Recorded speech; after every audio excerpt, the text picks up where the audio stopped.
various sampling techniques, and I guess that is something which is very, very important discussion that we had, because whenever we need to perform any kind of research, obviously the first part of it would be to collect the data, right? And I think we have seen how different sampling techniques can be done, and what is so important in sampling, and what are the things that we need to take care when we are really carrying out some kind of research. So that is what we have seen in our last class. So today's class is basically where we talk about various statistical packages for data analysis. So once I have the sample, okay, I have to analyze the data, right? And when I need to analyze the data, obviously I have to see the data and find out what exactly is present in that data. Last week I think we also discussed about what is a sample and what is a population and all that stuff. So what I need to do is I have to see how the sample is, and for that we carry out certain data analysis. Okay, now if my data is say 5 samples, or let me say even 10 samples, okay, even if it is 20 samples, to some extent I can sit and I can start doing it manually. I really can do it manually. I can do finding out the mean, finding out the median, finding out the mode, whatever it is. I can sit and I can start doing it manually. But please let us remember that we are doing a research. My population is at least 10,000 samples, and my each sample that I would have collected is close to somewhere around 100.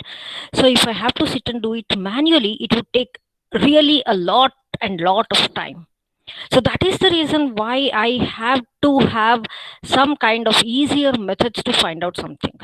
Come on, when we were small kids, we were sitting and doing all the calculations manually. Okay, but then we became lazy. We started using calculator, and now at this point of time, when we have lot of time, I'm sure we will not go and spend it in a wasteful way. We are going to use it for some nice purpose and doing research.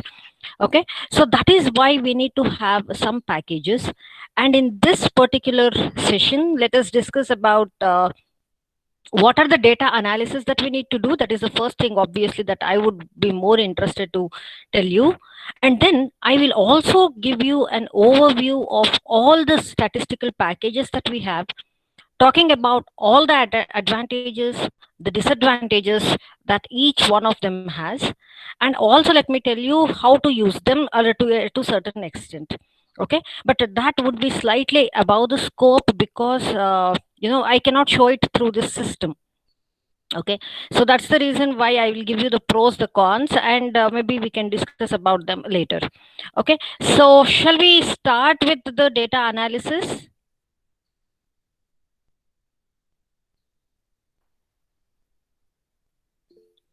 Okay, so fine.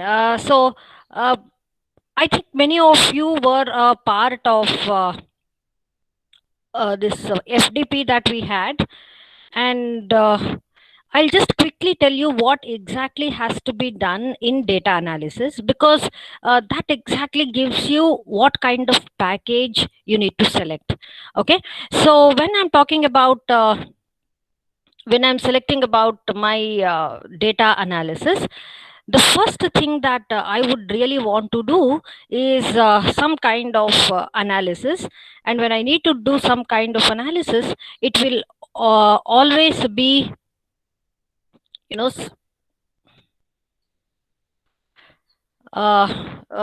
some kind of analysis of the data. So I will skip all this because this is all not required, but I will tell you, in my research, there are two important things that I always need to emphasize.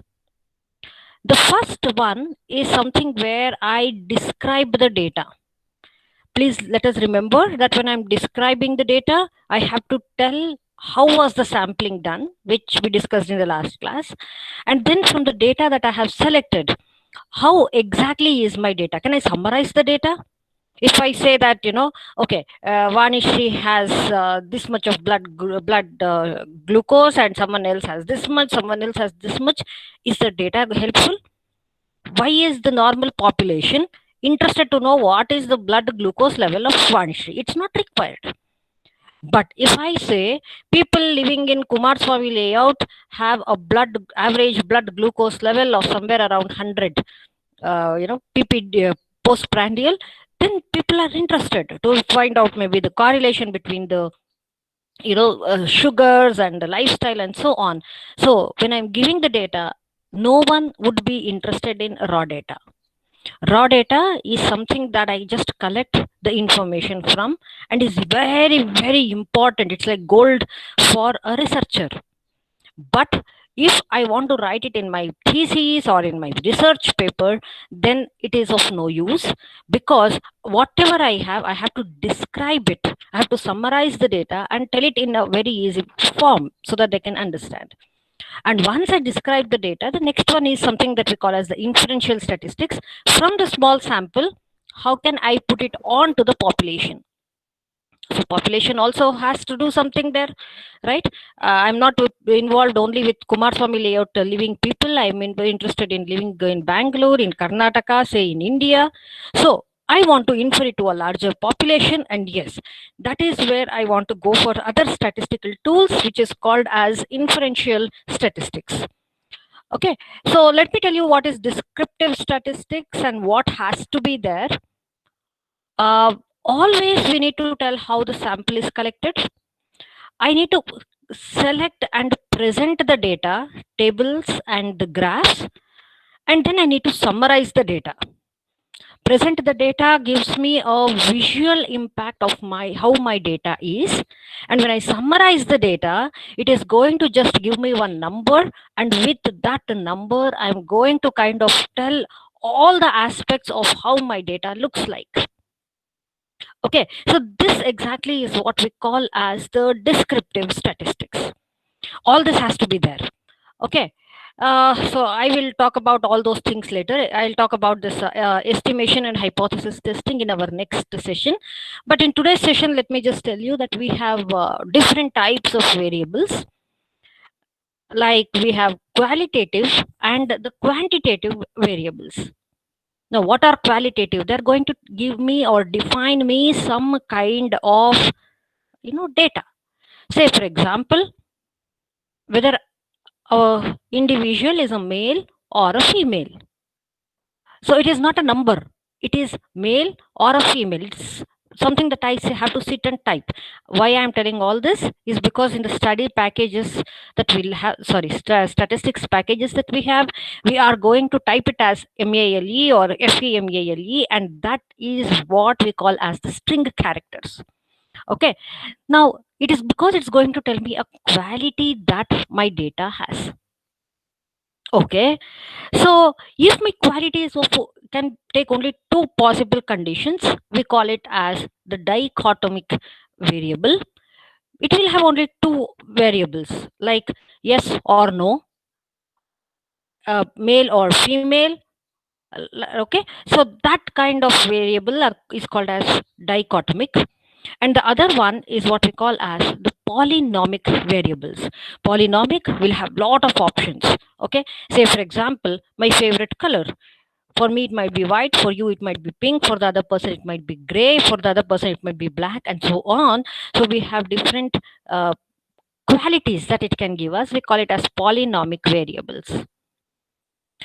This is something that we have to remember what kind of variable we are working with, because when I'm using a statistical package, I have to be extremely careful of what variable I'm putting or feeding into the data.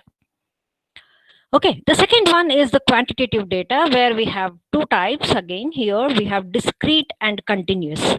When I say discrete is where you just have one particular number, like children in the family. It is 2, 3, 4. It cannot be 2.5 or a 3.5 child in a family, right? Then we have continuous, where we have you know kind of continuous range that is there between 5 and 5.1. There can be many people who can come in their heights, right? So all this is a continuous variable. Okay, so whenever we are describing the data, okay, we need to keep three things into our understanding. And what are they? They are the distribution, the central tendency, and the dispersion. Okay, so let me tell you what exactly distribution is. Distribution is nothing but, let us remember that we are all doing research, and in research, we always wish to prefer or wish to have random sampling technique, right? Now, what is random sampling technique? It tells me that each and every individual in the population has the same probability to be selected in the sample, right? I hope you all remember that. So, if I take a, say probability of the measurements and I plot a distribution curve, then my curve should will generally look something like this, that is shown here with red and blues and all that. So that exactly is telling me the uh, distribution. So as soon as you look here, you can say what is the average wind. Okay, so the average wind is somewhere between 25 to 30 here, that is the maximum. Here bit above 50 it is less, below 5 also it is less. So you can make out some data just by looking at this particular table. Yes, so that exactly is the reason of why we need to describe the data using some kind of distribution. We have different types of distribution. We have normal distribution, Poisson distribution, binomial distribution, and so on. But I think all that is beyond the scope for this class. But yes, if you are really interested to know more about them, maybe we can have a kind of discussion sometime later after we finish hypothesis testing. So that exactly is descriptive statistics, where we are describing the data and we write the distribution to describe it. So it can be a frequency distribution, it can be histogram or anything of that kind, which gives me a visual idea of how the data looks like. Very, very important. And I guess all of us, when we are writing some kind of research paper or thesis, this has to be inculcated. Then we have I would skip this again. When I'm talking about distribution, I was telling you about the different types of distribution. So I was the normal distribution, binomial, Poisson, and all that. So we have different distribution methods, which we will skip for now because we need to talk more about the packages, right? So yeah, so now let us go to the next part, which is summarizing the data. I have given the graph now. In the distribution, I have told what kind of distribution it is. Now, when I have to summarize, I'm going to give one number. See, generally for people coming from, say, biology background or from social science background and all that, we don't give a lot of importance to numbers. What does 5.2 mean? That's okay, right? But no, anything, most of the people claim to have that mathematical brain, they want everything to be described in the form of a number. And in central tendency, what I'm trying to do is I am going to tell where the maximum population, maximum sample data is going to fall in the form of a number. Here in the graph, you can see here I'm pointing here. So this exactly is being told, and that exactly is what we call as the central tendency. Now, in central tendency, I'm trying to find out the tendency of the sample and see where exactly the center is. Now, what does that mean? It means that majority of the sample individual populations that I have taken, they would want to be in this particular region. Okay, so again, I was telling you that I must tell you this, that depending on what kind of variable I have to appropriately choose the best method of central tendency. We have three different types of central tendency: the mean, the median, and the mode. Mean is generally for a continuous data. Okay, it is for the continuous data. Not that it should not be used for discrete data, we use it even for discrete data. Okay, and in mean, what we exactly do is we take all the samples, all the data, and we are going to divide it by the number of population, the sample size. Okay, we are going to divide it by the sample size, and yes, that would be what we call as mean. Okay, now mean is very well defined. Okay, very easy to calculate, very easy to understand as well. And you know what is the best part? Now, this is based on all the observations.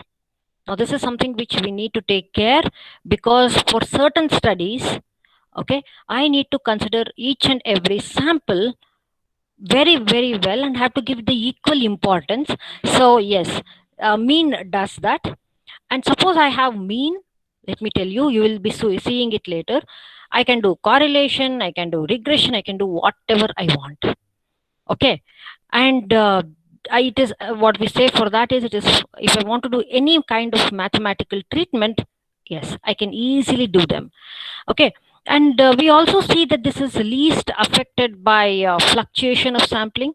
Even if I do lot of sampling errors, I can somehow manage the show. And yeah, so I need not worry so much about distribution, whether it is normal or Poisson, what kind of distribution. No, I need not worry about all that. So that exactly is what we call as mean. It has lot of merits, but let me tell you, it also has some demerits, and that is, suppose my normal tendency is somewhere here. Okay, let us just take the second graph here that you are seeing on the screen. So you can see that most of the things are here, but if one of them here, if it gets shifted, let me say to here, you can see that the mean changes. What I mean to say here is, the extremes are going to be affecting my mean. I'm sure we all have done this, when we have given some examination and we want to find out the class average score. Okay, if one student gets 2 out of 50, our class average drops drastically, right?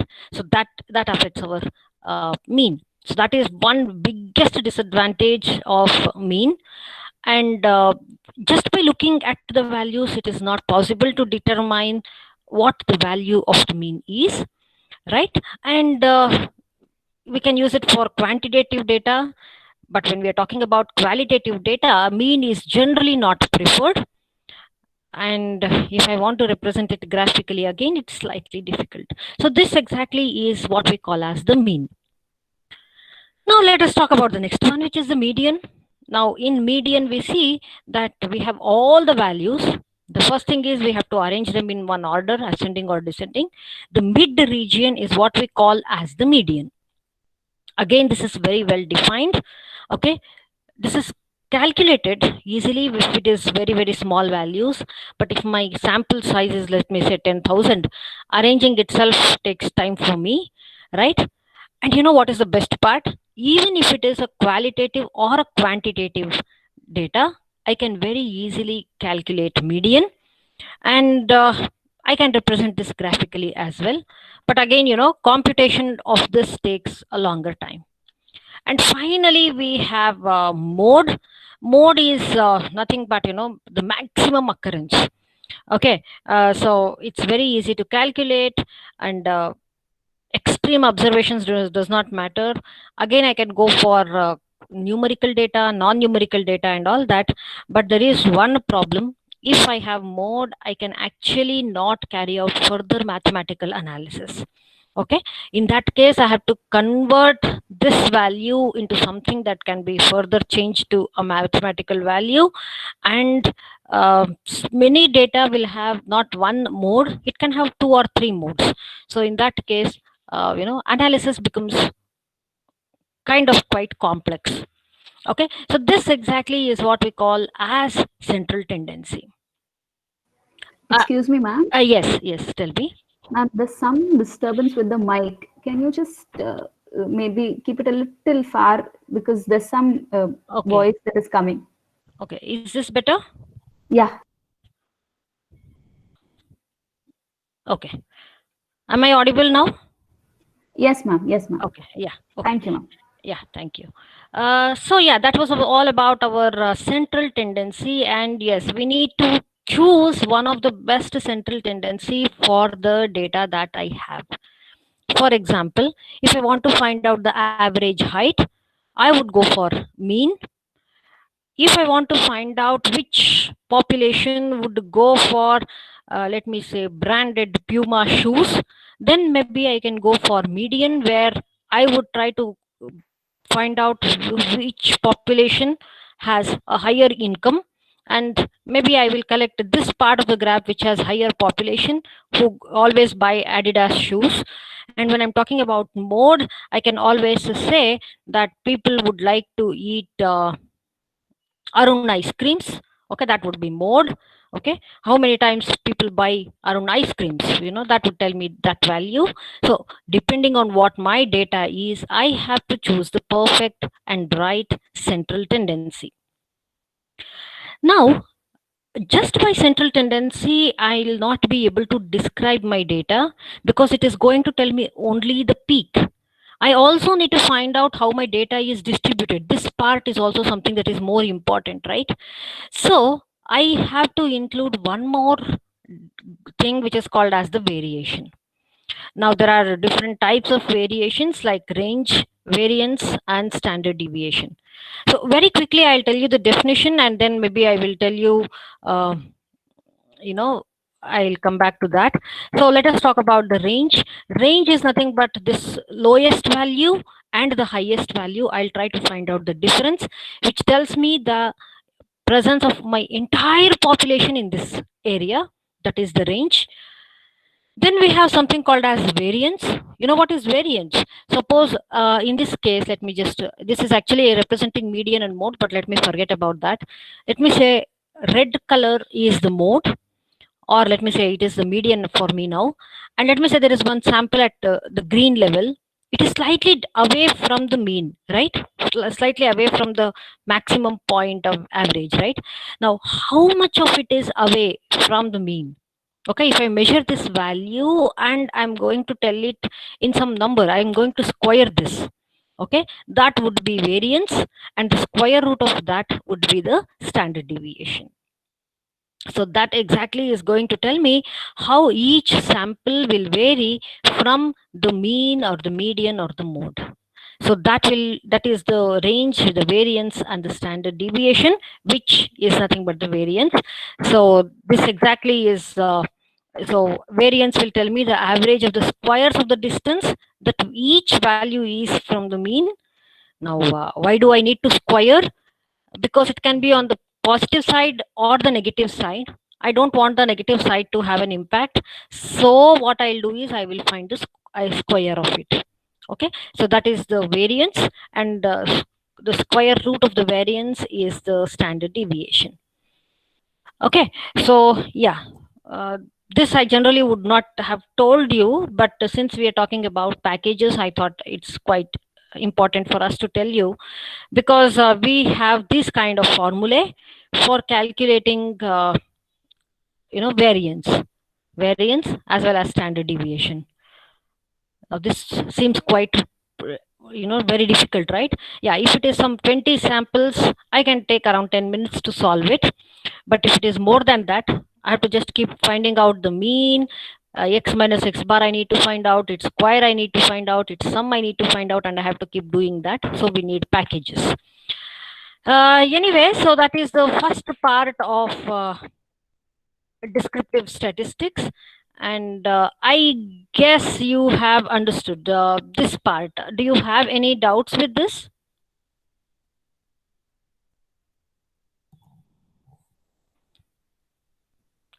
Oh, sorry, you people have messaged that the mic is this thing, but yeah, I was or not on this screen. Sorry.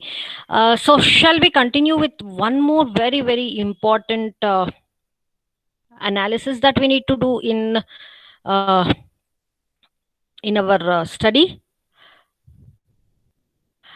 Okay, good. See, the whole of research is basically where I finish the first part of collecting the data. I finish the second part of collecting the data. Now, as soon as I collect the data and I describe it, what is the first thing that we generally have to do? Any inputs?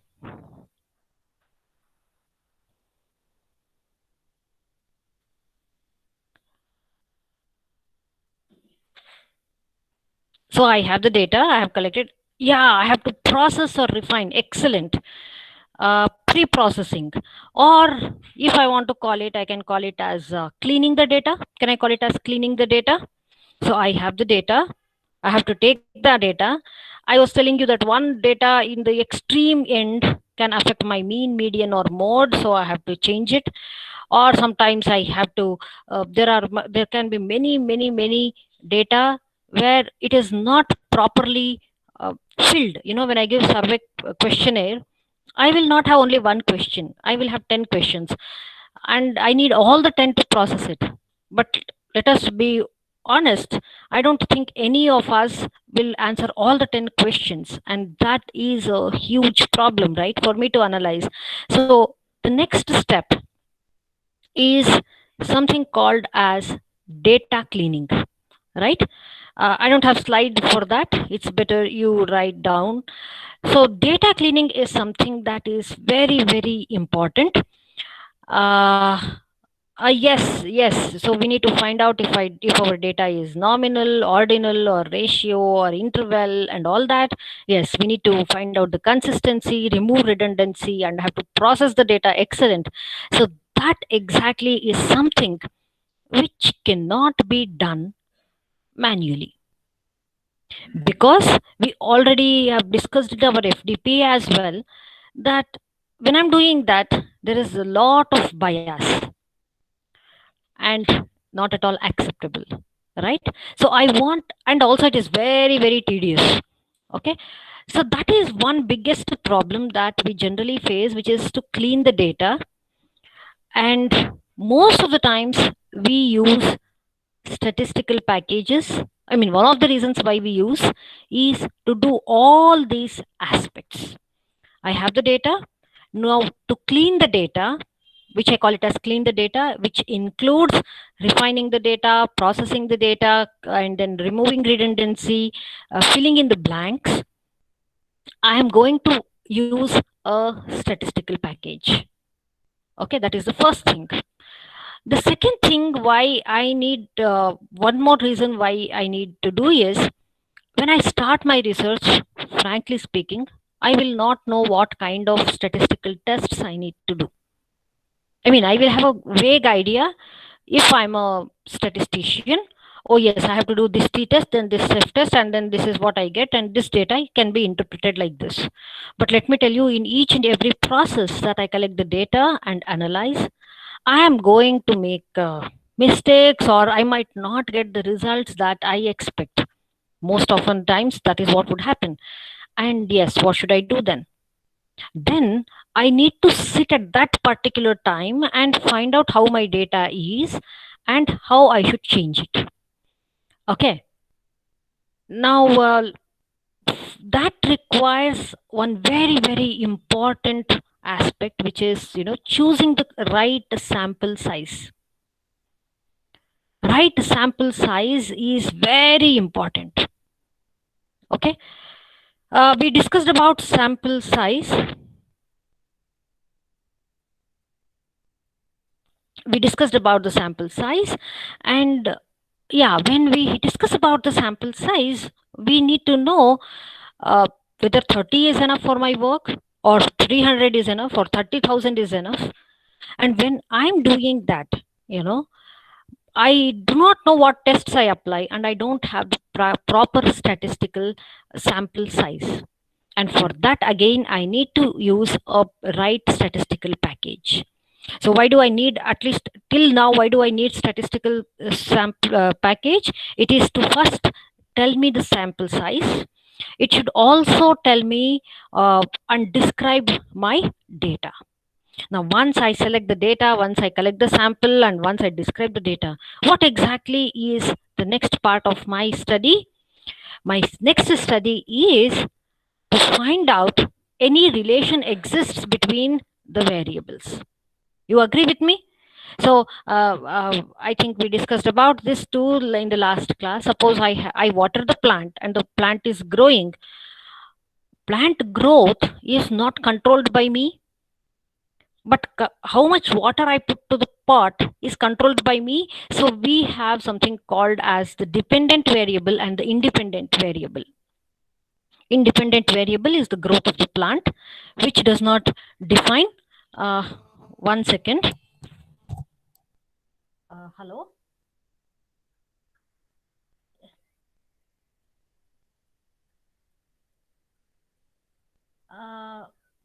Ma'am, actually, I changed it. Even now, it looks it. You are listening it that way.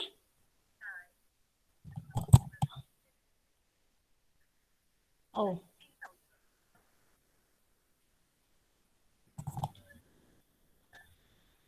Oh, okay, okay. Yeah, yeah, yeah. I can do that. I can do that. Okay, thank you.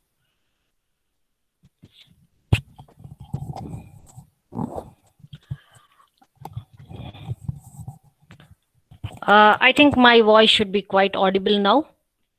Is this better? Okay. Yes, ma'am. It's okay. Okay, thank you, thank you. So yeah, I was telling about the independent and the dependent variable.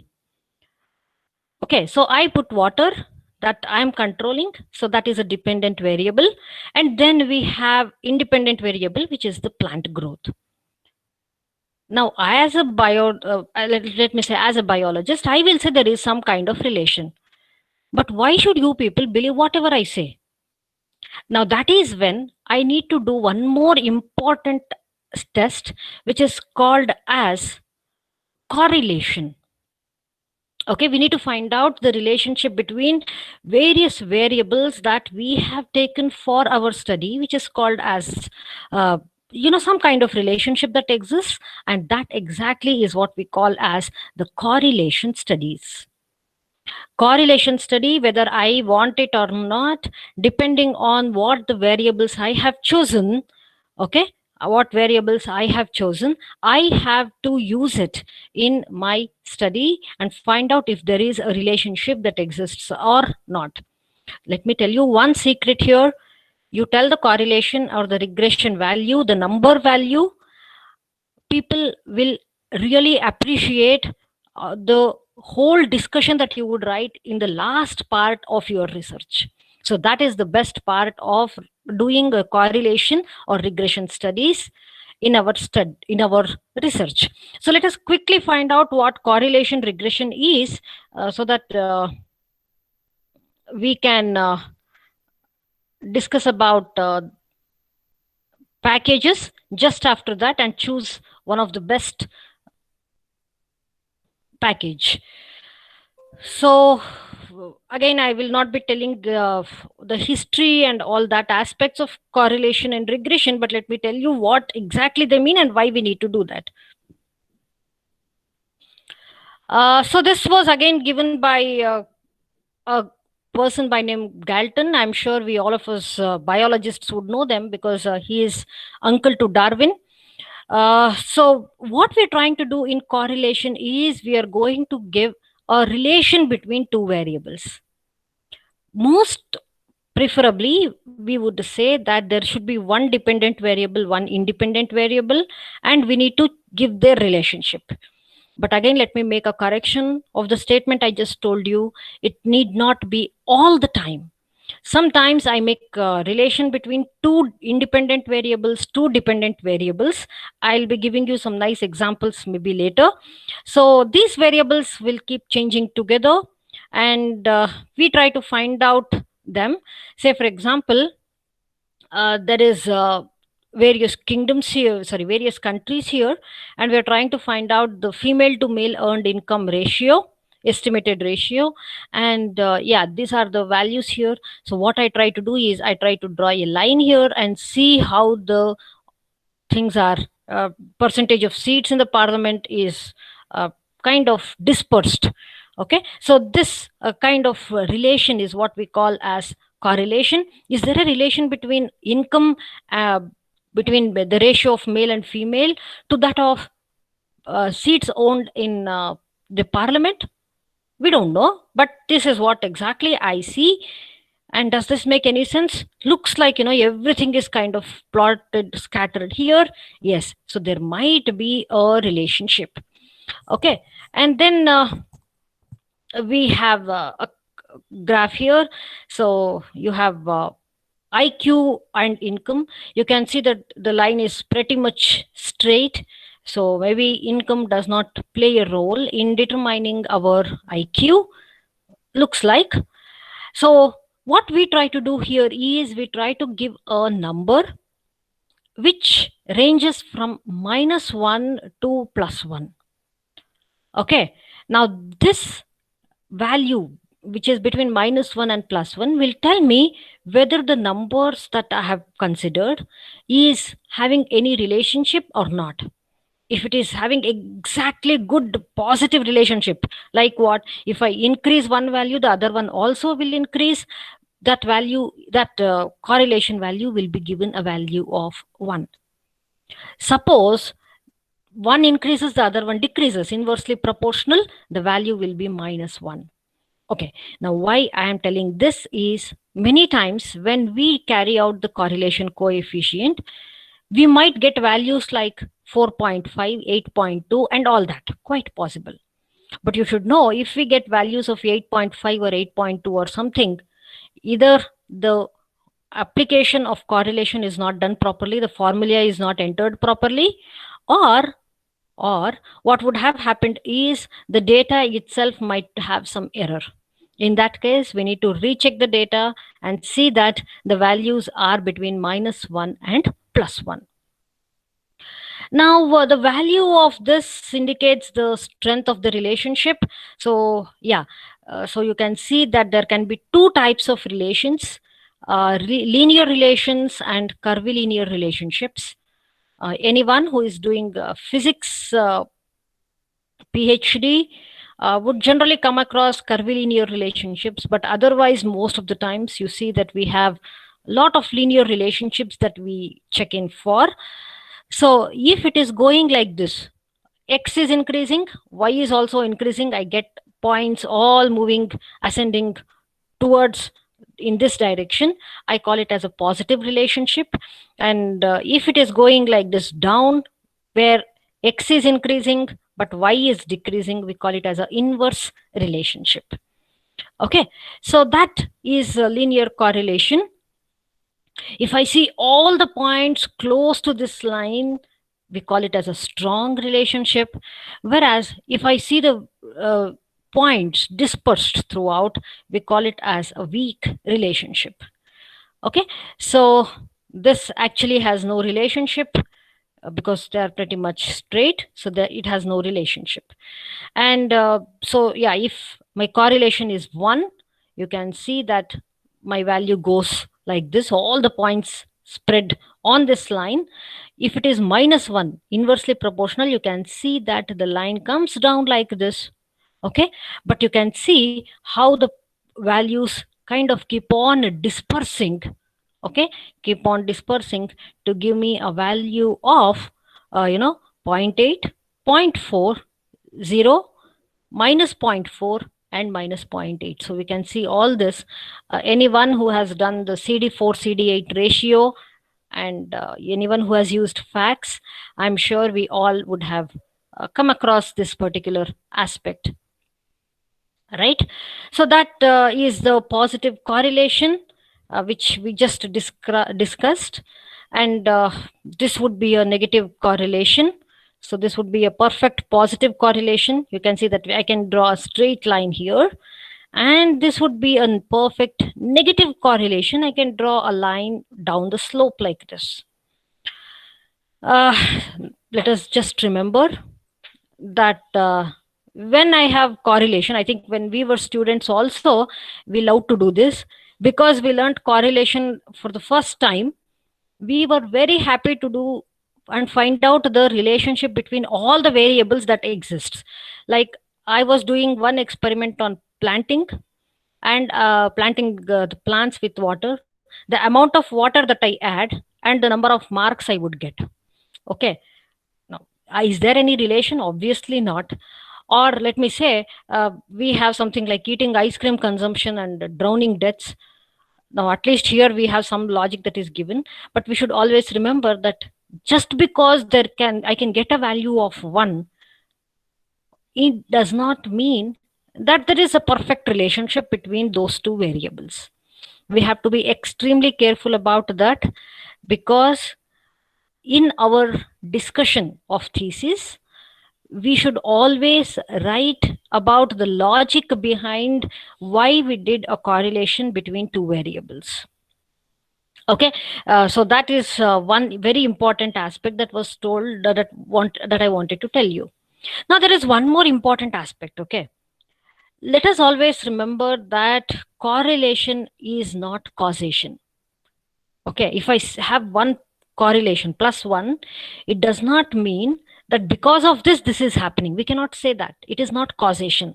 Because I am planting water, plant is growing. No, I can't say that, because maybe the plant is growing in a soil which has superb water retention.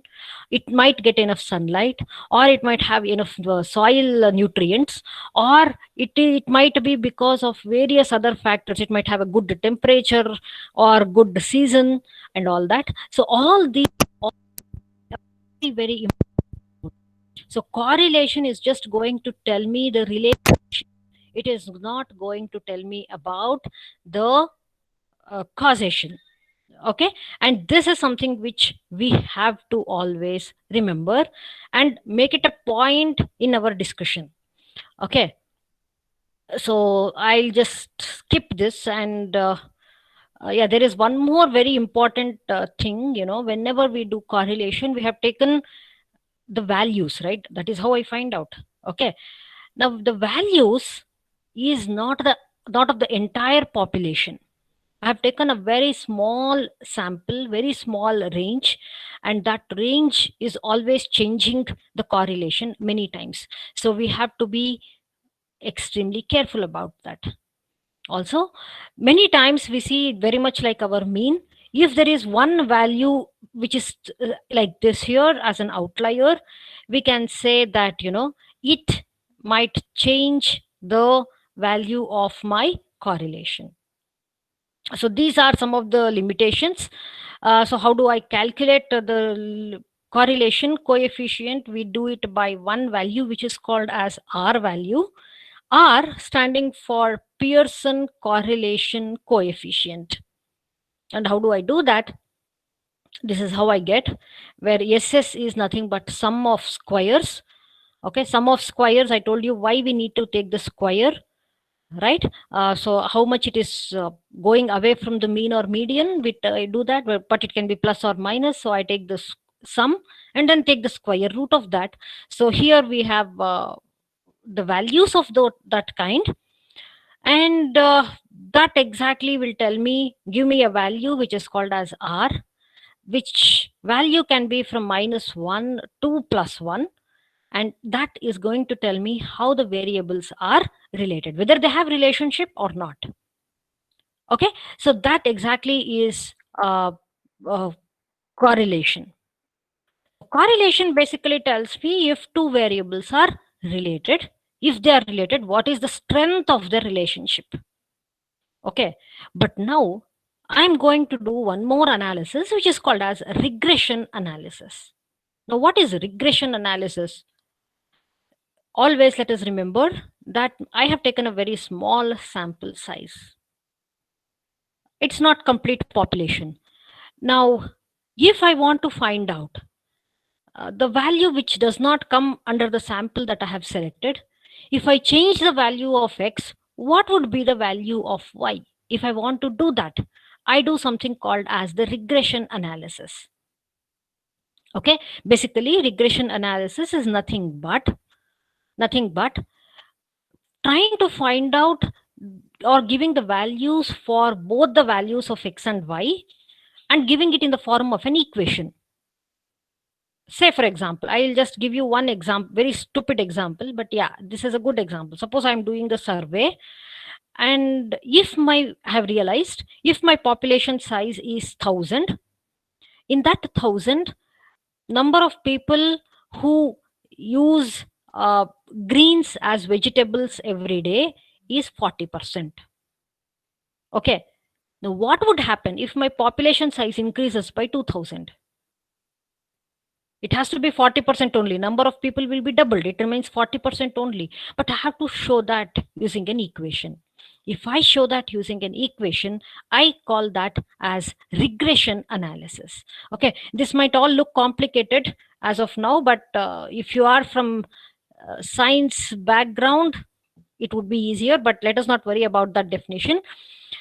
I think this is a good slide where correlation will tell us the strength of the relationship between two variables, whereas regression will always tell us how to draw that straight line that we discussed. Okay, that straight line that we drew in all these graphs that we discussed, how to draw that. That is told by regression. Okay, so imagine that we have a x and y plot here, and we have one straight line drawn. Okay, we have one straight line drawn. Now this line that I'm going to draw is what I call as the regression line. So little bit of maths or science here. Always we describe a straight line by a formula called as y is equal to mx plus b. Okay, now this slope is there, right? Now this slope is nothing but the value of m. Okay, the slope, at what angle it is bent, we call that as m.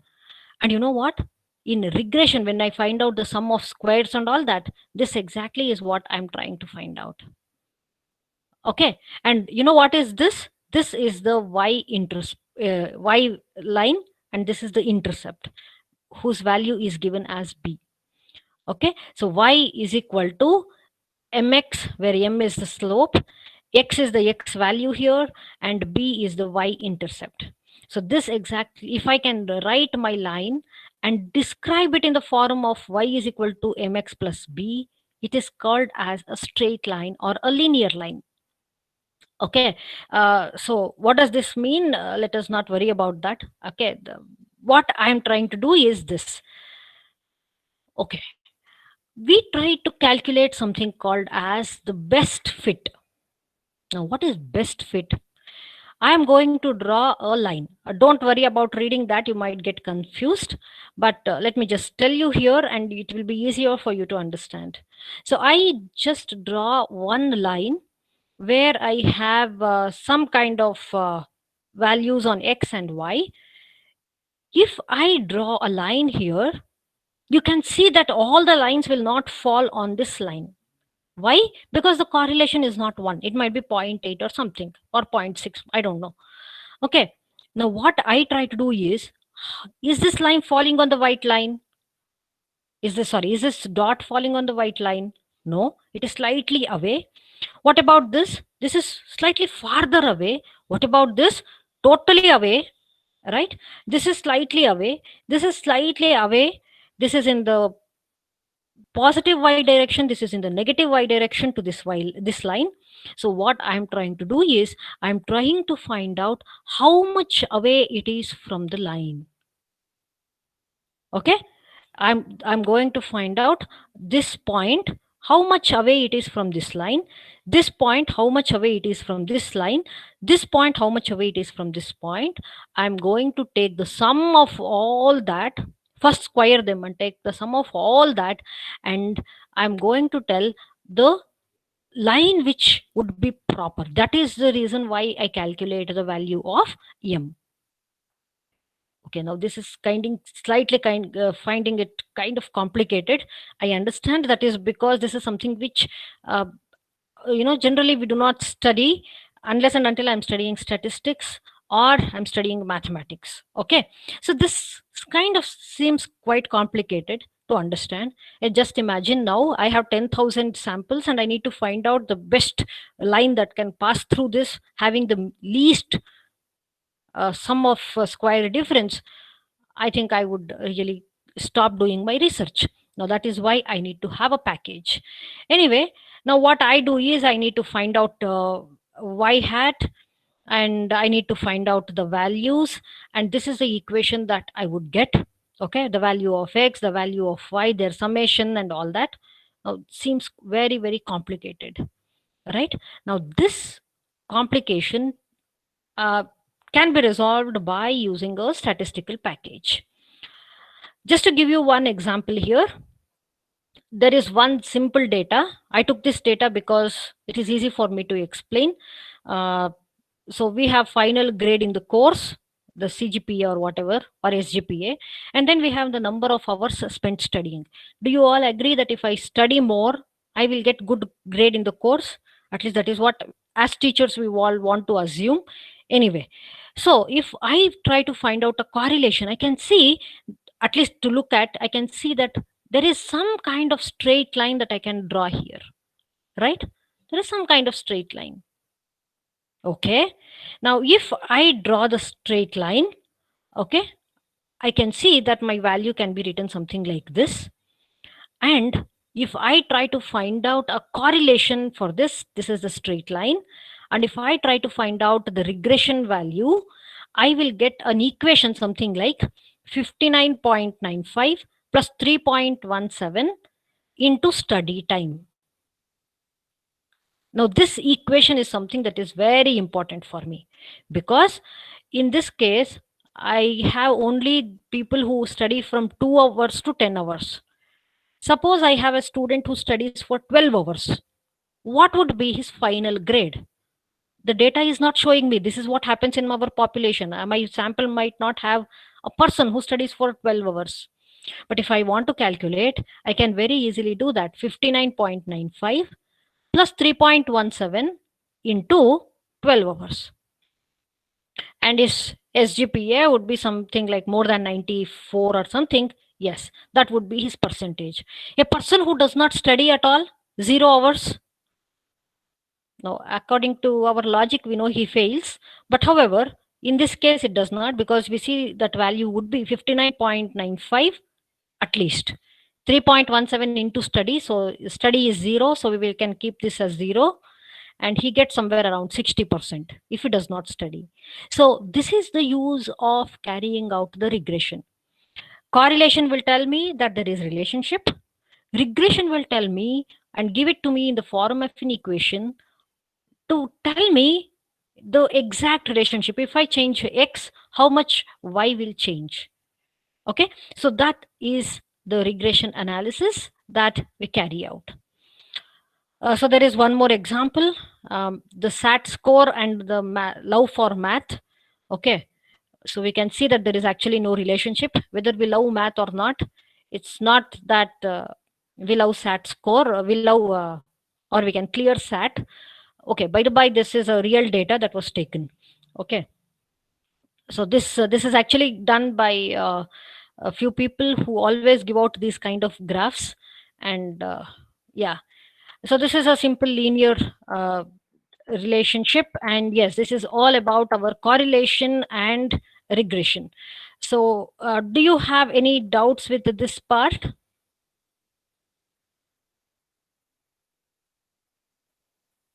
So the second part of our study is not second part, I would come to the fourth part, because we discussed a lot about cleaning the data and all that, is to find out if there exists a relationship between the variables or not.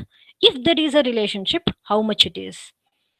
In fact, uh, since I have been teaching statistics for quite some time now, in 1 hour class, we can, at the most, if we are too good and handle this computer calculators very well, we can solve only 2 questions.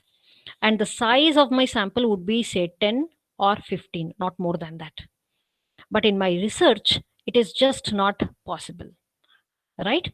So at this point of time, I always have to use the help of statistical packages. And what are the statistical packages that I can use? Okay, 1 second. I have a question here. What are the best practices to adhere to when cleaning the data that is taken by a survey? Okay. So first thing that we need to do is, we have to take out all that which is not the data which is not, or which is incomplete, I can say. Okay, any data which is incomplete in the first level has to be discarded. Okay, that is the first step. The second step is when we do the sampling. I have told you that we can go for, if you are doing a survey, we can go for cluster sampling or stratified sampling. Now, based on the variables, again, we can properly choose the right kind of sampling and select only that part of the data and keep the rest of the data for the next part. Okay, so that is the second option that we generally have. Okay, the third, which is done using a statistical package, is where we try to exclude all the outliers for all the variables. So these are the general three methods of cleaning the data. uh, is that answer satisfying, Rahul? Okay, okay, good.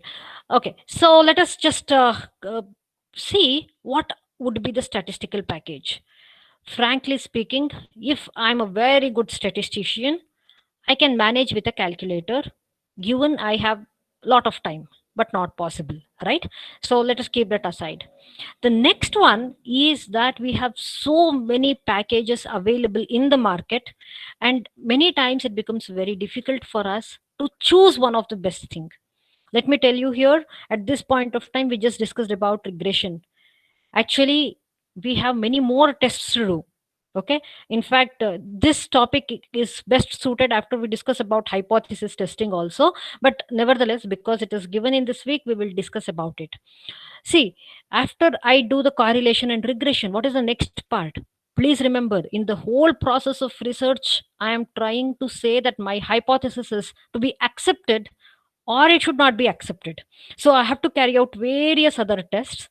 So in the next part of my session today, I'm going to tell you about various packages that are available, and at the point I would also tell you the pros and the cons, which one is the best one to choose, and all that stuff.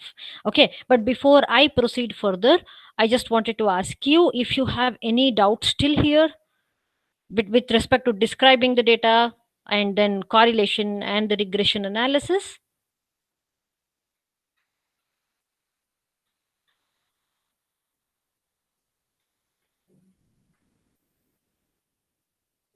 Okay, looks like no one has the doubts, so we will continue with a statistical package. Study of statistical package. Okay, okay, great. So we will go to the next part of our study, which is analyzing our statistical package.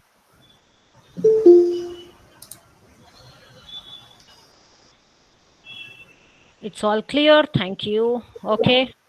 Okay. So let's, I think you're seeing the PPT slides, right?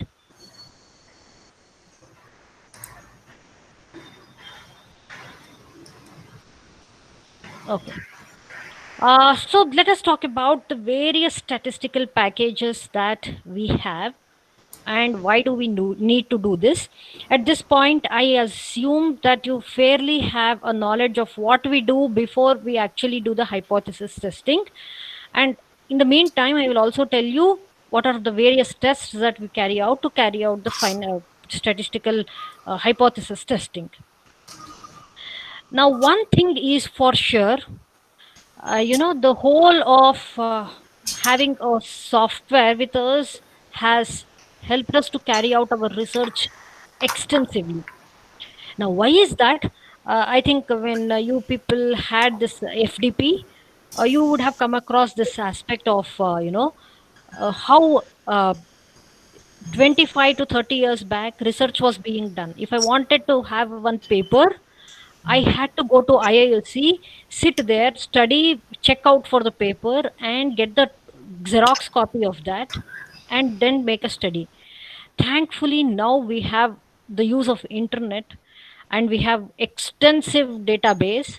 I can sit at home and I can access IEEE journals. Okay, so that exactly is how our system of doing research has changed. Okay, And right now, I can say from 1960s onwards, we have so many softwares that are developed, all of them which is used for research analysis, data validation, and then findings and so on. Okay. You know what is the best part of all this? It will help us to not make any kind of mistakes. Okay. Uh, I'm sure we all of us would have done in our 10th standard at least, when we had to do a lot of problems, just by simple calculation, we used to do mistakes. And imagine if my sample size is more, how much mistakes I can do. All this can be avoided. Okay. And one more best thing is it speeds up the whole part of research. And right now we have many softwares available, some of them which are slightly paid, and some of them which are free tools. Okay. We have certain tools like SPSS, Data, Minitab, and all that. And then we have CS Pro, R Programming, Python, which are the free softwares. Okay. So, what should a good software actually have? See, whatever said and done, a computer is always a computer, a software is always a software. Until I feed the data, it cannot carry out any part of analysis. Okay, I have to choose the variable also. So, first thing that I want to have in my software is that it should be reliable and suitable for data analysis. This is the most sought question, okay, because we are all going to fail in this. The second one is the data editor. Okay, if I want to edit the data, it should be in the form of rows, it should be in the form of columns, and it should be very easy for me to put in the data and take out the data. Then there is, some kind of like how we have in MS Word. I should have a menu bar, I should have some drop down keys, so that it will actually help me to do my research very, very easily. And then I can carry out any kind of statistical measurement. And yes, it should also do various other analysis. So this is the first tool that I would want to talk about, which is MS Excel. Why MS Excel? Because I tell you, this is one of the best tools. It comes with our Microsoft Office, right? If I take that MS Office suite, I get this MS Excel as well. uh, Excel is actually for you see that many kind of data analysis. Okay, I can put in the data and I can analyze data. I can do lot of analysis there. Okay, it helps us to explore the menu bar very much like our Word. I'm sure some of you would have used Excel as well. Okay, not only analyzing the data and exploring the menu bar. Okay, we can see that if there is a spreadsheet, I can do all the basic math operation. I can delete the column, I can add the column, I can add the rows, I can do whatever I want with that. And suppose I want my data to be in the form of a table, Excel is the best. Okay. And then we can also see that there are some kind of tools in MS Excel which allows me to put my data in the form of chart. I can go for histogram or bar chart or even a pie chart. I can put in various types of templates, tables, and so on. So it's one of the best tools, I can say. Most of the analysis that we do for our research, I think we can do it from MS Excel. But if I'm doing something called as logistic regression, or if I'm doing ANOVA, or if I'm doing factor analysis and multivariate analysis, then MS Excel is not one of the preferred tools. But let me tell you, it is not that it cannot be used at all. We can do with some kind of slight variation in the programming.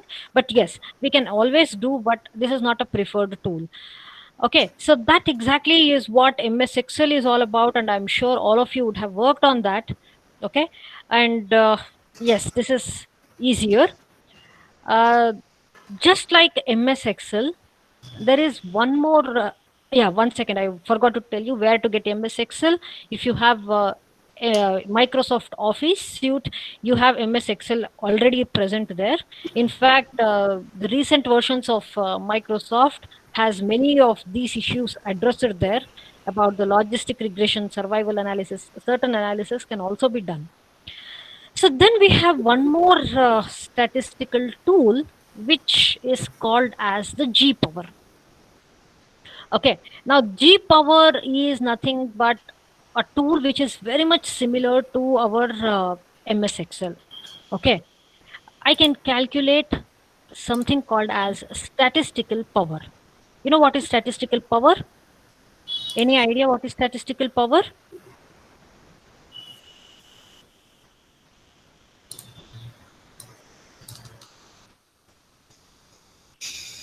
No? Okay, so let me tell you.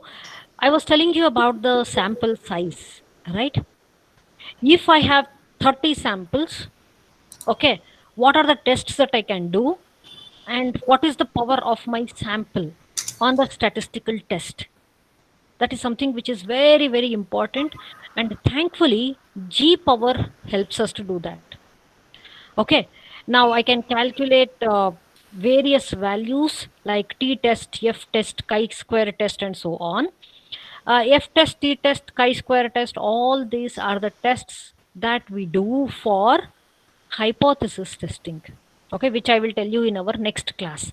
Okay, I just put in the values, I put in the variables, and then it tells me the value of the t test. It will also tells me whether to accept the hypothesis or reject the hypothesis. Anyways, so I have this particular aspect that can be done using G power. I think you just make a note of why each of these statistical tool is advantageous, because it's going to help you when you are doing your statistical analysis. Okay, sorry. And then we should also, there is one drawback here where we must determine and we should know thoroughly about what my research is. Okay, because every menu it asks me whether I want to do this kind of test or that kind of test, one way ANOVA or two way ANOVA or multi-way ANOVA. So I have to be very thorough of what kind of test I need to do and what kind of results I might get. So that is the next aspect. Okay, but I would personally say that G power is very good tool, not for T test, F test, and all that, because that I can do even in Excel. But this is very easy to calculate statistical power. And how do I download this? You just have to go to Google, uh, search for G power, and you that software pop-up opens. You need to work on that and install it, and you can start working on that. It's a free software. Okay, just like G power, we have one more which is called as N master. Okay, now again here it talks about the statistical power, it talks about statistical sample size calculation, but this is much better than the G power, because it will talk about various variables, and it is also going to describe in detail about, for each variable, how many contents have to be there, what is the sample size for each one of them. Okay, and the best part is, suppose you give it some kind of value, it is going to tell me the approximation cost also, and that is something which is very important when I don't know what exactly is my, if I'm not able to kind of predict how much my research would cost. Okay, so NMaster is one such tool, calculate sample size calculation, power analysis. Okay, so this is very, very useful. And again, this is a free software. It is available in the public domain. I can just type it as NMaster. It opens up. I can put the test that I would like to do. It will tell me the sample size. It will calculate the power. And if required, it will also tell me the cost. And that is one more sample, which is called as the NMaster. Okay, now this is one more software which is called as EPI Info. Okay, now this is one statistical software which was designed by CDC, Center for Disease Control and Prevention from USA. Now it's almost 20 years. I think it came sometime in 1998 or so. And I would say for most of the biological studies that we do, we use a lot of API info software. What can we do from this? Again, we can do analysis, modules, ANOVA, non-parametric tests, cross tabulations, ratios, risk differences, and all that. Please do not go by the name that it is given by CDC. This can be used for various surveys that we carry out all the time. Okay, various surveys. Okay, for various surveys and questionnaires, I would personally say that API Info is a very good software. Okay, again, we can say that this is something that is freely available. Just go to the CDC website or check for API Info. It will take you to the site. You can just download it and start working on that. So that is about API Info. Okay. Now, all these softwares that we just spoke of, Excel, GPower, NPower, and API Info, they're all in the free domain. Means I can do it. I mean, MS Excel is not, but I'm sure all of our systems have MS Excel, so I think it should be cheaper. Then we have one tool which is called as SPSS, Statistical Package for the Social Sciences. Okay, this was actually started sometime in 1960s and 70s, one of the oldest I can say, and is widely used in social science disciplines. Okay, it is used in social science disciplines, but right now we use this not in social science disciplines, we use it in almost all our research. Okay, right now we have one version which is called as 20.0, and all of us use this because this software is having a wonderful point and click interface. Now, what do we mean by point and click interface? Very much like our Excel, except that I just do a right click. I can choose some of the best statistical tests that I need to do, and very, very simple commands that I can select, and I can execute my statistical analysis. Okay, very useful data to useful software to describe my data. I would say I have used this tool and one of the best for testing hypothesis and doing correlation, doing regression, and all that becomes very, very easy because just by one click I'm going to get the answer. Okay, but however, if I want to do multi-level regression analysis where I'll have more than two variables and I want to find out how their relationship is, then SPSS is not a very good tool. uh, so this is how our SPSS screen looks like. Okay, so we have the file here, edit data, everything, so I can input in my data with so many variables. Okay, variable 1 2 3 4, and I can just include my data and the rest of the things here. Yeah, one thing that I wanted to tell you, when we started our class today, I was telling you about the various variables. Most of the variables that most of the packages that we are talking right now can work only with the numerical data, the GPower or anything. It needs the data in the form of numeric. Now, if I want to type it as say Vanishri female, then it would not actually take it that way. In such a case, you know what we need to do? We need to change that into some kind of number value, which we need to do it even in our SPSS.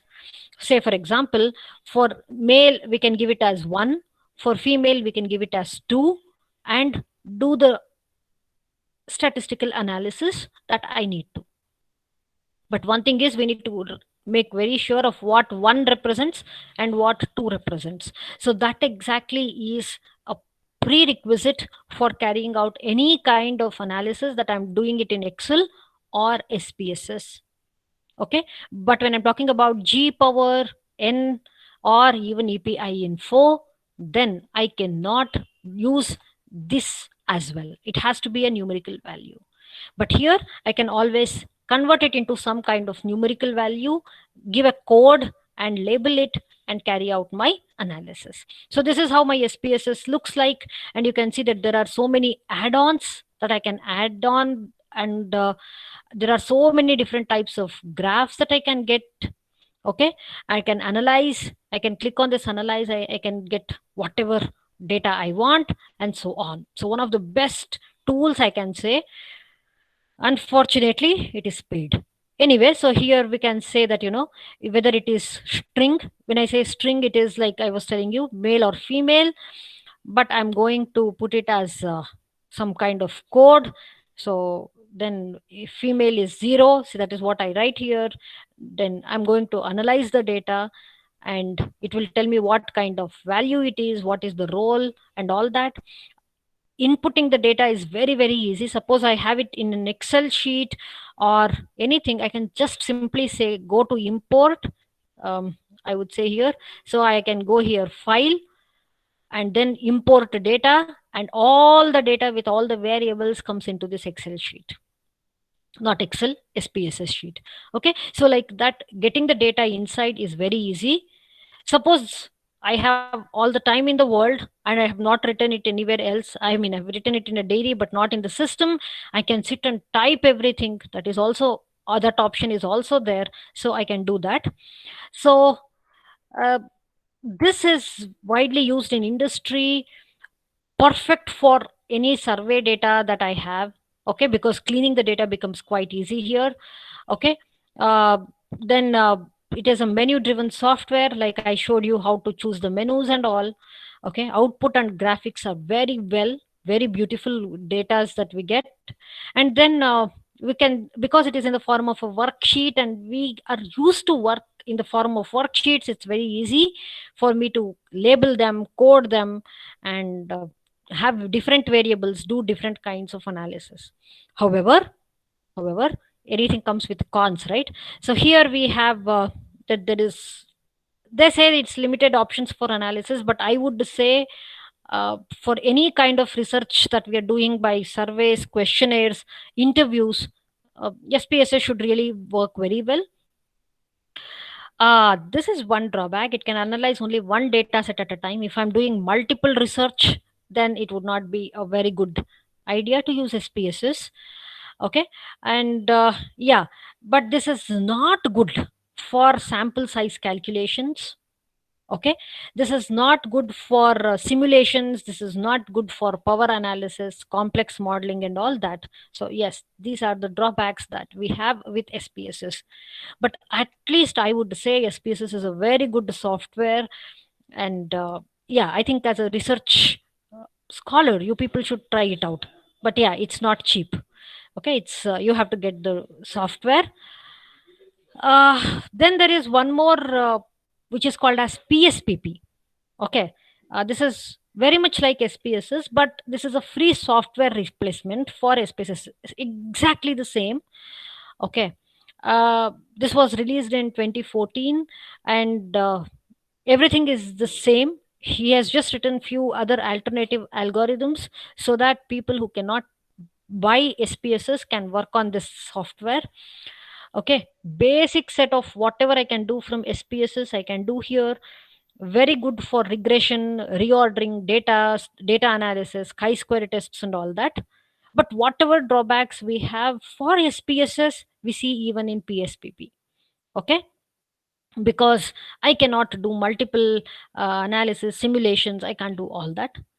But there is one advantage of using PSPP. I can have two or three data sets that I can work on. Okay, that is one thing. The second thing that I can also do is, suppose I have the data in PSPP, I can put it in SPSS and vice versa. Now this will be like an added advantage if I have a SPSS software. I hope this is clear. Okay, yes, this is one of the very very powerful tool which is called as Stata. Okay, Stata is nothing but a very good package of data management facilities. Very very important if I'm doing multiple research. Okay, suppose just imagine I'm working with a cancer institute and I have at least 25 drugs that are being tested for various cancers. Just imagine how many variables I have, and for various patients. I can very easily put in all the data in Stata. Okay, beautiful data management package. Right now I can use it even on Unix and Mac computers. Of course, Windows, it was there from a long time, from 2013. I can do lot of statistical analysis, I can do regression analysis, logistic regression, survival analysis, ANOVA. All this can be done. I mean, it's a statistical package. So basically I can do everything in this Stata. Okay, uh, again, if we are doing some kind of I mean, for me, I get this kind of examples of working in cancer institute and all that, where I have too much of data. I can use Stata very easily, because any complex data, okay, I can get very good results. Okay, see, in drug therapy, what exactly we check is, there is something called as a placebo also. For few people I give drug A, for few I give them drug B, for give drug C, and so on.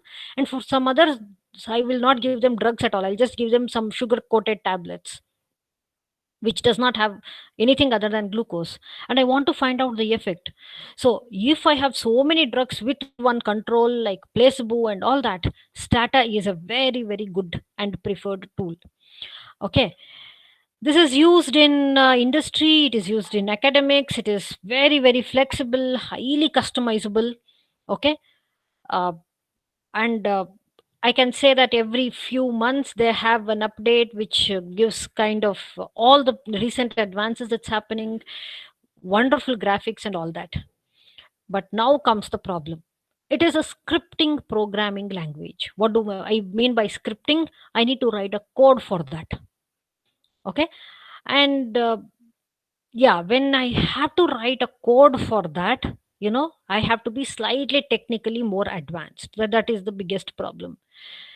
uh, then again, here I can analyze only one data set. Suppose I'm working on, let me say, cancer, I can work only with cancer of one kind. I cannot work with, let me say, some kind of other infection.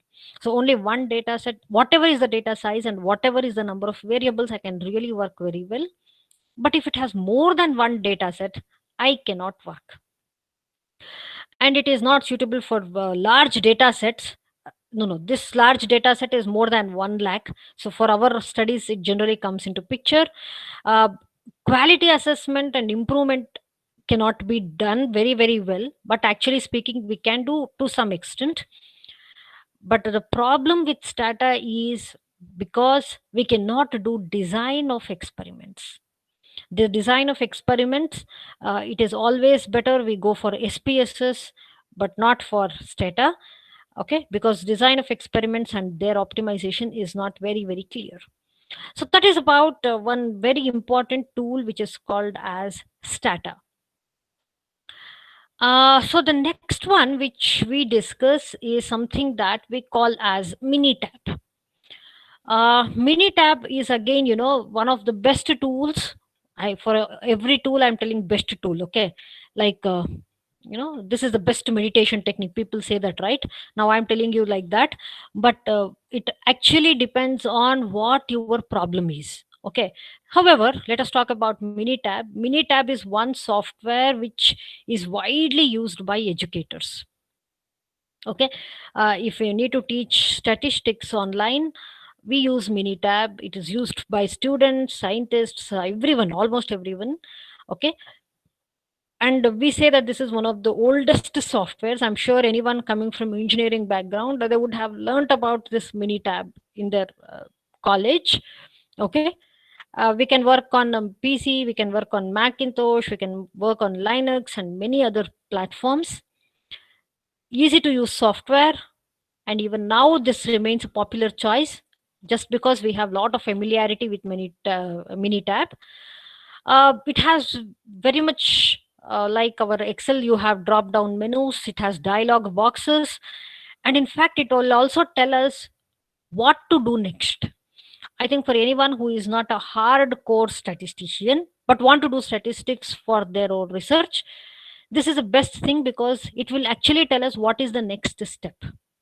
Okay, it is very good for teaching statistics and all that. Uh, Carries out all the basic general statistical analysis like correlation, regression, survival analysis, ANOVA, factor analysis, and all that. Okay, yeah.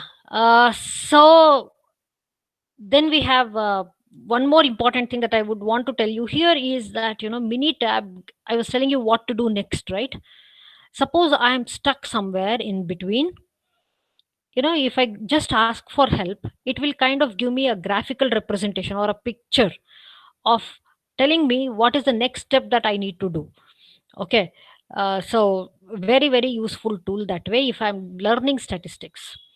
uh, Again, it is used in industry, academics, menu driven software, lot of interactive features, graphics and all that. It has an assistant feature that I was just telling you now, includes flowcharts, step by step analysis to tell me what I should do with my data. Okay, used in undergraduate statistics courses. Okay, so it's widely used there. Again, it has some cons. When we talk about analysis, I can't do multivariate analysis, non-parametric methods and all that, and it can analyze only one data set at a time. Yeah, if I have a large data set, it does not work very well. But again, large is something which is more than 1 lakh.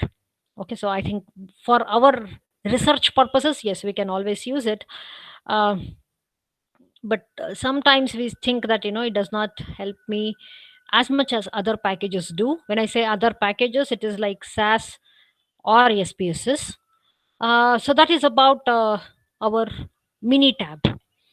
And now let us talk about, uh, we just have three more, so I think I'll finish it quite fast because I think it's too much of packages after packages, and then we will have a discussion. The last one, which is the statistical analysis system. Not last one, last but one. Now, this is considered as one of the most powerful tool. We call it as the SAS tool. Okay, but whatever problem I have in statistics, all the drawbacks that we just discussed till now can all be overcome by SAS. Okay, but let me tell you that this is very very difficult to learn. Why is it very difficult to run? It is because this is a scripting tool. Means what? I have to write a code to add 2 plus 3. I need to write a code. If I mean 2 plus 3 is something that I can do, but just imagine if I have to add so many variables, I have to write a code for that, and that is the difficult part of it. But if I'm good in coding, if I know how to put it in the form of a tool like this is one of the best statistical package.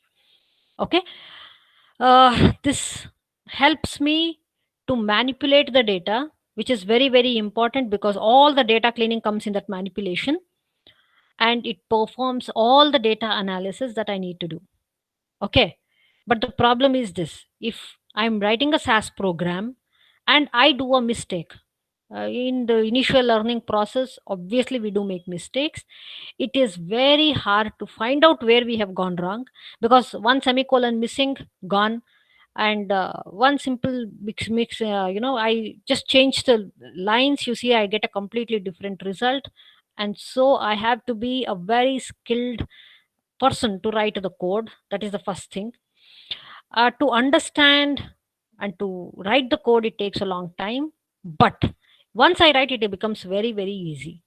Okay, because uh, this is having quite very very powerful tool, I can say. Okay, now this is one software which as of now many many industries are using. Just to give you one example, all the research happening with healthcare, they are all working on SaaS. Okay, any drug testing, clinical trials, research that is happening with respect to healthcare systems, these vaccines that we are developing now for coronavirus, and we are want to find out the best vaccine. We are doing human trials and all that. If I want to do any kind of research on that end, SaaS is the best tool. It has multiple add-ons, various extensions and all that. And it is having extensive online help, manuals and forms. Then we have this tool that can be used for data mining, data cleaning, data analysis, even to come up with a statistical methodology. I have various tools in SaaS itself, and that is the reason why there is the SaaS people who offer certifications. uh, we can get certification from SAS, statistical analysis system. They give the SAT certification, and we can use this in all the fields. I can say we can use it in all the fields. Okay, so this is how the SAS looks like very very complicated. Yes, this is how the data is. I have to put in the data, import the data, then I have to click on the import. It goes in some place. I should be able to retrieve it and all that. So to look, it is very very complicated. To learn, it is complicated, but I tell you, this works really well. Okay, so this has pros and cons. We see that this is widely used in industry, academics. Then it can have lot of algorithms. I can change the algorithms however I want. I can do whatever analysis, whatever graphics that I need to do. Okay, but the but the problem is this. Again, it's a scripting programming language.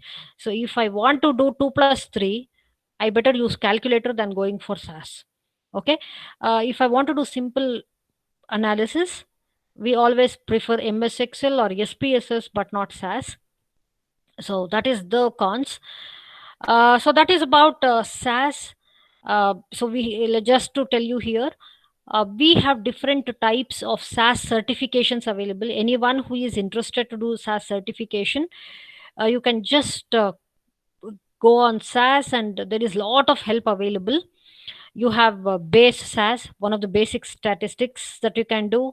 Then SAS stat, SAS graph for graphical representation, SAS for HTML, SAS for so many other tools. So we have different types of SAS certifications that you can do.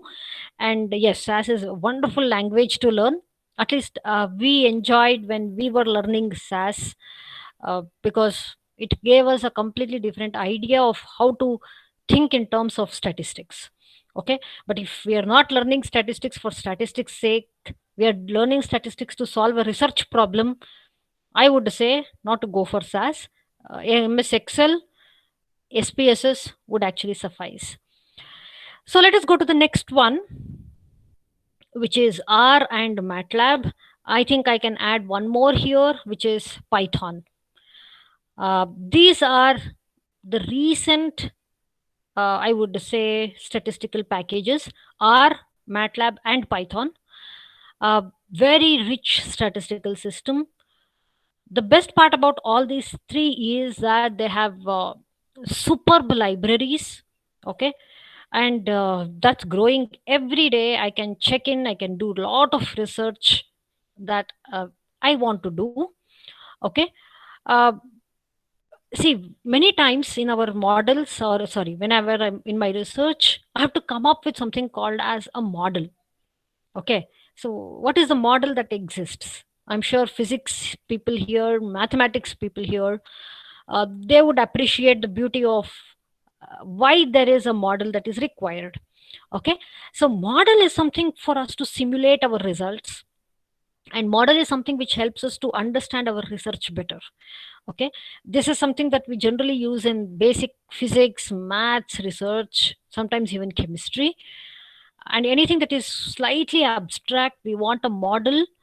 And to do any kind of that part of our research, our MATLAB and Python is something that is very very interesting. Okay, because these are programming languages. When I say programming, I have to write a code, but you know what, it is not as complicated as SAS. It is a very simple syntax that we follow. Okay, and because this is a programming language, it's a language. Okay, it's not a software as such. Because it's a language, I can express any idea. That is why I can say that this is one of the best tool or best software or best language to come up with a specific model, because I can express my idea. But only thing is I cannot talk and express. I have to be a very good code writer for that. Okay, and if you are a very good code writer, I would say you will enjoy writing programs in R, you would enjoy writing programs in Python or even MATLAB. Okay, then the libraries are very very rich, and R is also a free software, and MATLAB has very good graphics that we can put it on the paper research presentation. Okay, and all the general statistical analysis that we perform can be performed using R, MATLAB and Python. And for me, the plus point of using R, MATLAB or even Python is that it gives me the creative freedom. Okay, uh, when we are working with basic science research, maybe with social science research also, I'm not very sure of that. However, it gives me a lot of creative ideas, very beautiful to express my ideas. So what are the pros of this? Again, we see that it is highly flexible, super customization that I can do. I can get beautiful graphics. Okay, and I can do data manipulation, data editing, boarding, coding, mining. I can do simulations, I can do survival analysis, I can do all this in this R, MATLAB, and Python. But the cons would be it is a scripting programming language which requires me to slightly be more aware of how the coding works. If I'm talking about R, the graphics would be slightly mediocre, but if I'm using MATLAB, that is again great. Okay, if I want to do something like design of experiments, that is when I cannot do R, MATLAB or even Python. Okay, for designing the experiment, SAS, SPSS would be great. But to carry out all the other kinds of research, yes, R and MATLAB and even Python are very very good tools. So this is all about different statistical packages. And yes, so I think we should start our discussion. uh, okay. Okay, so let me just see the some of the questions that you have posted, and then we can start discussion. Okay, it's clear. Okay, so this was something that. Okay, so we come here. Okay, can you tell what kind of question to expect from this part at the end of the session? Yes, from this part we can always expect this kind of questions. The first thing, what is the use of correlation and regression in your research? Okay, this is some question that uh, I don't know, you are part of DSU, right? DSU or VTU? Okay, you are DSU, so I'm sure they would yeah, I know you are PhD students, but I was just thinking, like, which university you belong to. If you are VTU, generally they would ask what is correlation, regression, and its importance. Okay, thankfully at this level in PhD, no one in coursework, they would not ask you to write the formula for correlation or regression. They would not ask that, but it's always good that if we know, that is a different story altogether. Yeah, so yes, so you might expect that what is the use of correlation and regression, maybe you can explain it with an example. The second thing is, what are the various packages? Generally I have given you a exhaustive package list, but the most important ones are Excel, SPSS, SAS, R, and Python. Okay, so these are the ones which you should know the pros and the cons, which I was I showed it to you on the slide. Maybe I can pass it on the slides to you. uh, I will send it to madam, and maybe she can pass it on to you later. Okay, after we finish all the 3 sessions, maybe we can do that. So these are the most possible questions that you can get from this session. I would not think no anyone would ask about G power and all that, but they are all very important tools because they are the free softwares and you will have to use it in your research.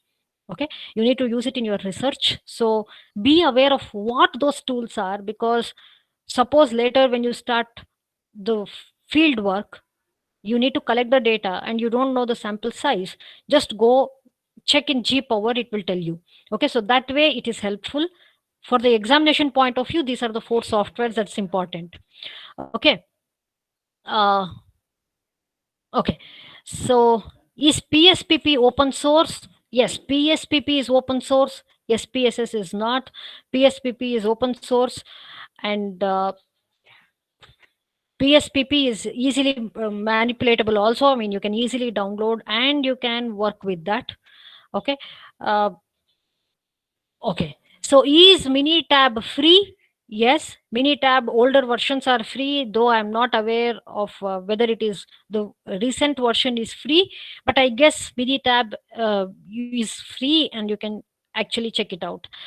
Okay, can you show some tools with examples, maybe in Python? Okay, that's a good question, but unfortunately, I cannot do so because, see, first thing is I don't have Python installed in my system.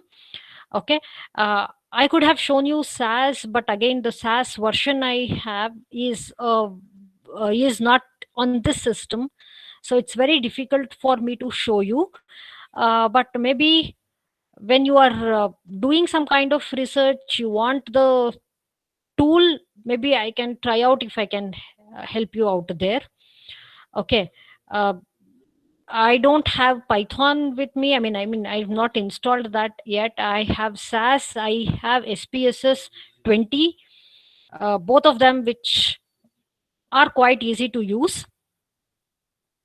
Uh, so yes, that is all with showing the tools with example. See, online it would be slightly difficult, but yes, if it is offline, actually we can kind of install and try it out. Okay, but I think online it becomes too difficult. Then there is one more question: what about DSU, ma'am? Is it important? Yes, you will have at least one question on statistical package on these 4 softwares: SPSS, SAS, R, MATLAB, and Python, where you have to write the pros and the cons. That is all that is required, because no one would ask you to sit and use it. Okay. Okay, there is one more question. When designing a study as a part of research project, to what extent does the preliminary hypothesis development determine the statistical test? What will eventually be conducted? Okay, now, okay, sir, here the whole question is how well is my research that I have done before I frame my hypothesis. I have a research topic. Very good. The topic might be taken from me, or my someone else would have given that to me. But before I frame my research hypothesis, I would have done some literature review, I would have done some observation, and only after that I would frame my hypothesis. Right? Uh, Now, to frame the hypothesis, generally, I would know what exactly are the variables, which is the dependent variable, which is the independent variable, and I would also know what is the kind of variable that it would be. Now, based on that, I would know whether I have to carry out the parametric tests or the non-parametric tests. This is the basic rule. Now, if I have to do t-test, let me say, then on an average, I know that my sample size should be somewhere about 30, but it can go up to 100. Suppose I want to do F test, I want to do ANOVA, one way ANOVA, then my sample size would be very good if my sample size is above 65 to 70. So, like that, I would generally know what the variables are. I would know the nature of my variables, and based on that, I would generally carry out some of the tests. Most oftenly, it would be T test, it would be uh, F test, it would be one way or two way ANOVA, and those kind of tests. And we also end up doing the same kind of tests. Okay, but unfortunately, suppose I do not get any correlation, then what is the next test that I should do? That is when, the whole of statistics comes to play a role. I can explain this particular aspect taking my own example of my research. When I did my research, I expected that the ionizing radiation will damage the DNA. This was my hypothesis. You don't believe that I went, took the samples and checked for DNA damage with lot of hope that in my first test I will get complete damage of the DNA. But there was no damage at all. There was no damage. Okay. My correlation was not even point 0.2 or something. Now with point 0.2, it was a positive side, which means to say my hypothesis was slightly right. I cannot say that there is this percentage of damage to the DNA because of ionizing radiation exposure. Then I changed my hypothesis saying that maybe there is a chromosomal damage, no chromosomal damage. Then I thought maybe some micronucleus changes will happen. That also did not happen. I thought cells might die. I checked for the cell number, that was also showing negative result. So in each of these, my correlation results showed negative. Okay, there was no, I would not say negative. My relationship was not very strong. Then, you know what happened? My hypothesis, I had to keep the hypothesis the same, but I have to come up with the discussion saying that, there was gene expression studies that I did eventually. I had to change all the route from the cell number and DNA damage to how the DNA is protecting itself from that damage. So I had to carry out one more tests, a few more tests, gene expression studies I had to do. And that is when I realized my correlation came up to 0.98, and that was one of the best result that my studies gave me. So hypothesis is the same, but my hypothesis developed, and the tests also slightly changed. It was not too much of difference, thankfully. That was because of two important factors. My sample size remained the same. The second thing is because I'm not working on so many genes. I just took only 2 3 genes for my study. My result became pretty much manageable. Okay, so basically, if I try to answer your question, what does the preliminary hypothesis develop determine the statistical test? Know what is the variable. Basic parametric studies, non-parametric studies has to be conducted, but depending on how the values change later statistically, you might have to slightly alter them. You know, the tests that you choose. In fact, I will be telling in detail, we will be discussing about hypothesis testing. I will be telling you about T test, F test, why to choose what, when to choose what. Suppose I have something like sorry Rahul, I'm still continuing with that answer. So suppose I have something like who is first rank, who is second rank, and all that, and I want to do a T test, it would not give me good result. In that case, I have to go for Spearman rank correlation test, a different type of correlation. Whereas if I want to find out the average relationship between plant growth and fertilizer I add, I can go for simple correlation and simple ANOVA. Yes. So depending on what test and what kind of variable it is, I have to choose my test. Okay. Yeah. So any more doubts that you have?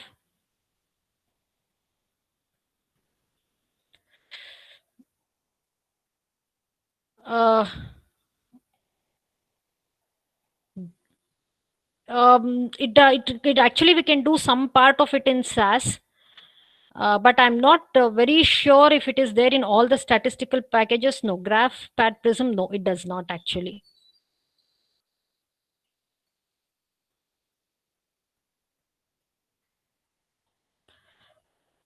But graphical representation, it is a part of it. Graphical representation is part of descriptive statistics.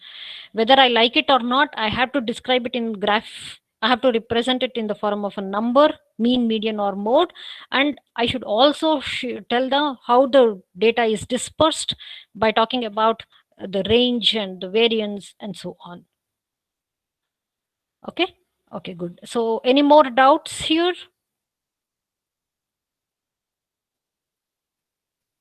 Okay, when performing a factor analysis, what is the lowest cutoff range? Okay, this depends on what is the alpha value. Okay, so suppose I can choose my alpha. If I want to have a really authentic, a highly acceptable range, then I would keep my alpha value as 0.01, otherwise it is 0.5. So it depends on the alpha value. So that is how I can select it. Okay, so I think we will discuss more about the cutoff range and the p value and all that in our hypothesis testing in our next session, because otherwise it would be too much. So we cannot accept that. Okay, yeah, so I think there are no more doubts. So I just want to summarize few things here. Now at the end of 2 hours of me talking all this, okay, you would be confused about what exactly has to be done at this point. So I would say this: you know what to describe and how to describe the data, and we discussed about the correlation and regression also. Now you have to choose the best statistical package. I would say you can go for MS Excel. For most of our research, that gives us the good value. If you want to use a statistical package itself, I would say PSPP is good because it is very much like SPSS. But if you have SPSS somewhere available to you, uh, as a software itself, you can always install and do SPSS because that is much better than PSPP. Suppose you have learned coding and you can learn SAS, I would say you can use SAS also. Okay, this is the total outcome of the presentation. And now if you want to do statistics only for your research, I would say always consult a statistician. Why?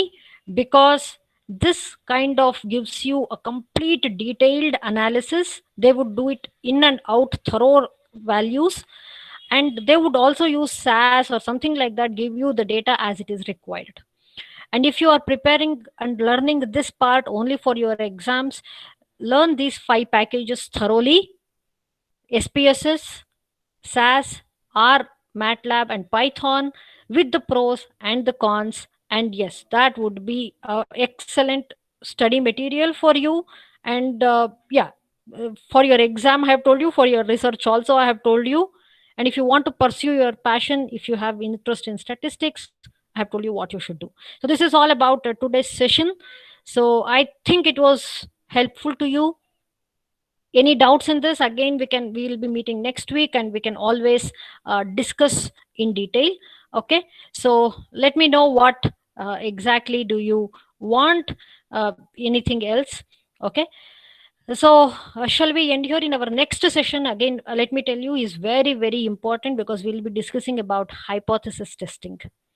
Okay, that is again very important with respect to your examination as well as for your understanding the research problem. Okay, so yeah, thank you. And any doubts, you can always mail me or message me. Anything is fine. Okay, yeah. Thank you, Dr. Vanishri ma'am. Thanks Thank you, for ma'am. the session today. Thank you, And ma'am. so to next session is next Saturday, 3rd. Yeah, Next Saturday, same time we will have, ma'am, 9 to 11. 9 to 11. Right. Ma'am. Yeah. Thank you all. Thanks, callers, for coming in. So we'll meet next Saturday. Thank you. We'll Thank you. disconnect. Yeah, thank you.